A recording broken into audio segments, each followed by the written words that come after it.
guys, welcome back to my channel. This is Elming Gaming.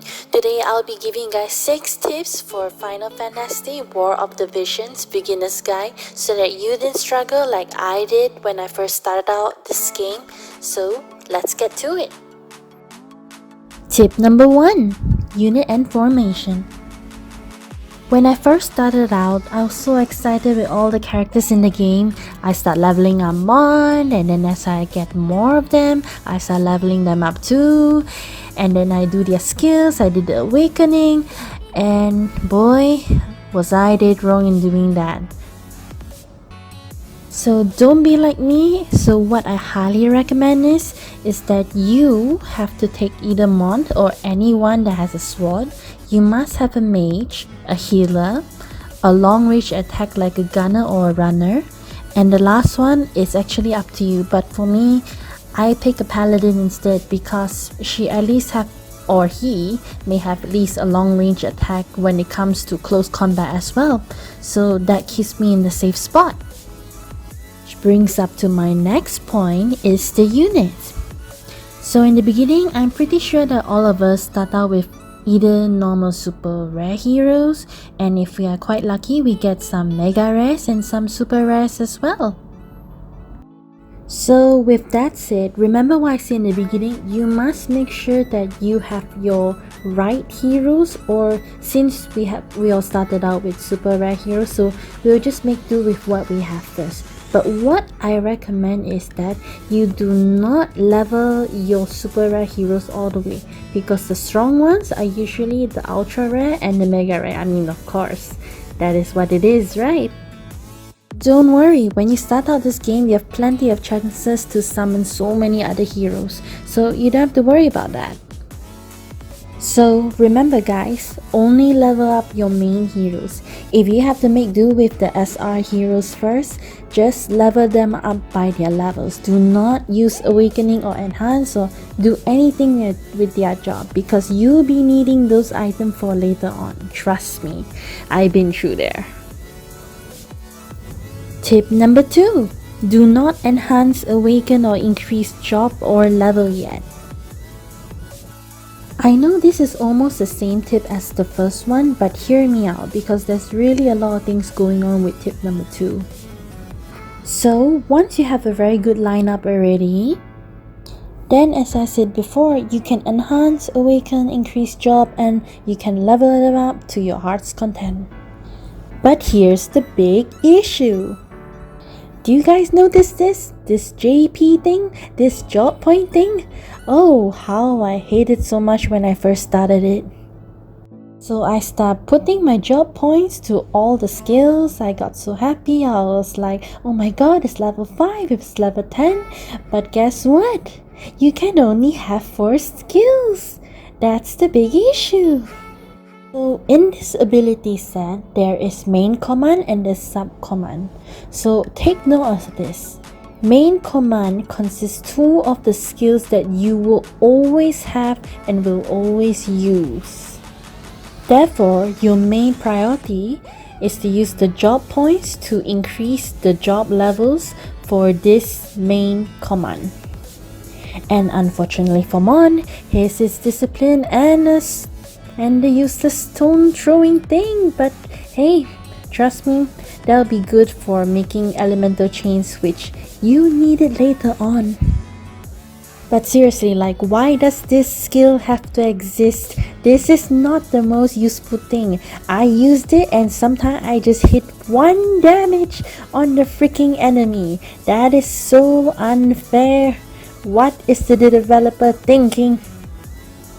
So moving on. So for the sub skill, I recommend that you look around all through the abilities first. You can still click them and read and have a rough idea on what you may want to get in future, so that you don't simply waste those points on most of the skills that you may not need. But do take note that there are some counter abilities that I do recommend you focusing on that to level up as well. So that's my tip for number 2. Tip number 3. Play all the beginner's mission and all the daily attempts. When you start this game, you must play all of it. Trust me, it'll give you so much of that crystal little thing, and you'll be able to summon a lot of heroes, and that will be very good for you.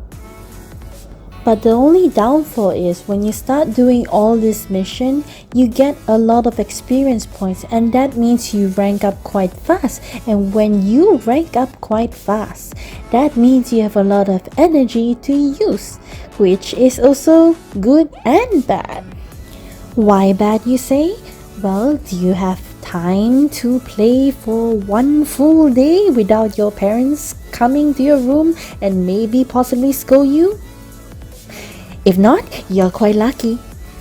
But on the other hand, at least you can focus on leveling up all your units and making sure they are properly trained, properly set, so that you can take on new events like the current one right now. And you'll get plenty of rewards too. Tip number 4. Join a guild. When you join a guild, not only do you get a lot of job points, you also get a lot of guild medals. This gives you a lot of advantage here. Not only that, there are also a lot of benefits when you also level up the statue along with the other guild members who help out with it. Not only that, it's not easy to get job points because every time it's either you have to always fight an enemy to get the job points, or you can at least put one of your favorite member that you really want to focus on and put them inside the barrack here, and they can earn a lot of job points, which will help you out a lot in future as well. Oh yeah, and when you're a beginner, please don't forget to set the coin setting to 3 medals. Tip number 5. Add friends. I know this sounds very cliche, but trust me, having friends actually help you out a lot too.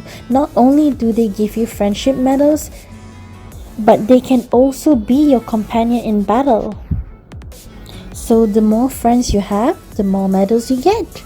And the more friends you have as well, the more companions you get. And if they are very strong ones, they will also have a very strong hero to aid you in most of your mission when you cannot fight, especially in events. Trust me, the boss are not good at all. You will die instantly, as I did in the current event. So remember, get a strong friend and they'll be your best friend forever inside the game. But that sounds so lonely. Tip number 6. Chocobo Expedition. I mean, of course, Ming. This is an obvious tip, Ming. Everyone knows this, Ming. But do you know you can get a lot of items from this? Not only does your unit level up quickly, but you can also get very rare items that sometimes you don't have enough energy to get in other quests. Also, be sure to check the unit bonus over there, because the formation over there can determine the amount of item or rare items that you can get, and the experience point as well. Plus, this is also one way for you to level up the heroes that you intend on using them in the near future if you do not have enough experience cube to level them up. So that's it, guys. This is my 6 beginners tip that I hope that it can help you out. If you want me to make another video on beginner's guide, comment down below what you want me to talk about or what you want me to explain maybe. In the meantime, if you are just interested in watching the story, you can click on the left side to see all the story mode. I'll try and post every day for now, for those who are only interested in the story. So yeah, don't forget to like and subscribe to my channel, and I'll be making more content. Thank you for watching and hope to see you guys in the next video. See you all next time.